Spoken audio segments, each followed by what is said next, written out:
¿Ustedes se imaginan que ustedes presentan un plan que todo el mundo rechaza y que las Cortes de Aragón, incluido el propio Partido Socialista, dice no y el consejero no dimite?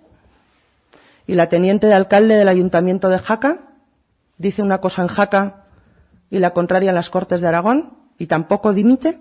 Tenemos una infraestructura que no podemos utilizar porque no hay radiólogo. ¿Qué imagen estamos dando si pretendemos atraer turismo deportivo y no tenemos servicios que ofertarles?